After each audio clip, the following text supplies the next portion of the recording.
Hello, welcome to the Garden Channel. I'm your host, Mike Ventura. Certainly my pleasure to be with you today. So today's program, we'll be talking about implementing an integrated pest management program in the garden. And before we get going, I want you to know there's 5 areas of an IPM program.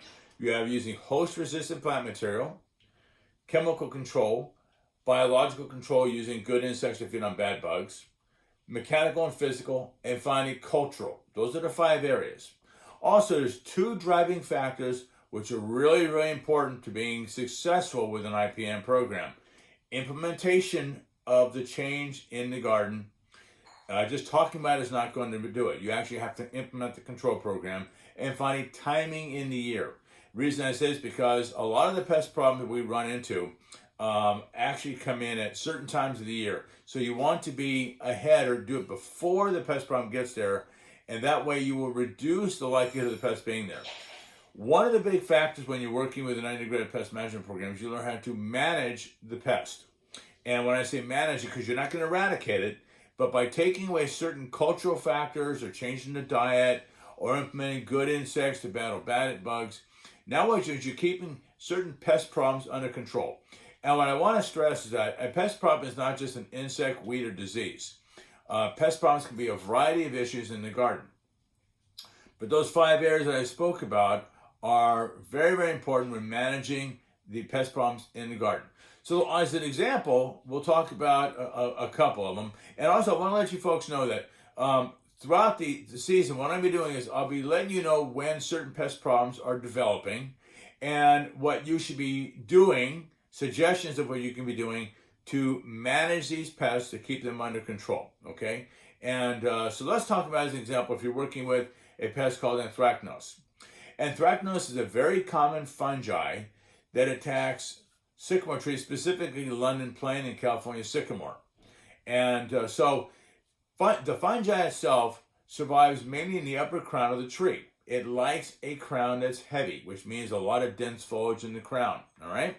So, and it only attacks the very first set of leaves on the sycamore tree. Now, what's also interesting about anthracnose, it doesn't do well if we have a warm bud break. It likes a cool season when buds break. So if it's cool out at the time the leaves emerge, it's very, very good for the anthracnose. It tends to get going. If we have a warm weather prior to bud break, anthracnose doesn't do very well with that. Also, what you want to do is do selective pruning. Go through, take a look at the crown and see if you can reduce some of the branches on the inside of the crown to allow for airflow.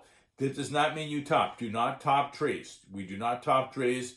Topping is not a good practice to do with trees because it would be detrimental to the health of the tree. But going through and selectively removing branches to allow for airflow to move through the crown of the trees is very, very important. Okay. Also, let's say you're dealing with crabgrass. All right. Crabgrass is an annual grassy weed that is very common in the landscape. Crabgrass likes certain cultural conditions, in order for it to become a pest problem.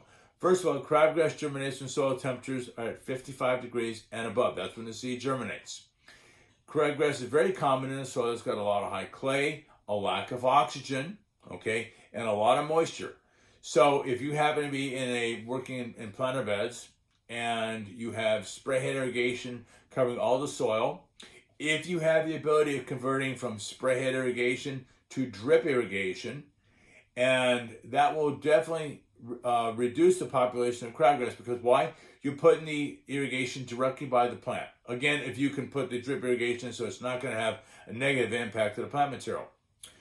3 specific factors drive a weed population such as crabgrass: light, water, and space. Use of mulch is an outstanding practice which will help reduce the likelihood of crabgrass becoming a big pest problem in the landscape. Because why? The mulch is actually interfering with the amount of sunlight getting to the soil, and so consequently, if that seed tries to germinate, it may not be able to produce a leaf because why? You got mulch over the top and you've got irrigation right by the plant. So you've taken 2 of the factors out that crabgrass wants to become a pest problem.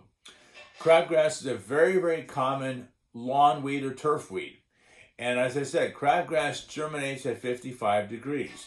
So what I suggest you do is check your soil temperatures, get a soil thermometer, and you can check your soil temperatures As you get closer to 55 degrees, you want to start thinking about implementing like a pre-emergent in the soil to keep weed seed from germinating, which does a good job. Always check your labels. Always read the label of a product. And then after you've gone through and you've gotten to control, introduce aerification and the type of aerification. So again, implementing these control practices very carefully, you can be very successful at managing certain pests in the landscape. Another one, let's say you're going to go out there and you want to manage nutrient deficiency. I've talked about this on several of my presentations. And so when you're going to go through and let's say you're growing roses, and obviously you grow roses for bloom production, you want to avoid using high nitrogen, fast reacting nitrogen. You want to use more phosphorus because phosphorus, such as bone meal, is essential for flower production and root hair production. Very important. Also give potassium. And potassium is very good because what potassium does is it encourages disease resistance. But if you want to avoid using high nitrogen because nitrogen will only produce a lot of foliage production, and consequently you may actually leave the rose plant susceptible to powdery mildew. And as we get closer to the growing season for roses, I'll talk about implementing those strategies more. These are just some examples of implementing an IPM program of how well they work with the landscape, and those are just some examples of pests that we commonly run into with the garden. Okay, so with that, go enjoy the garden.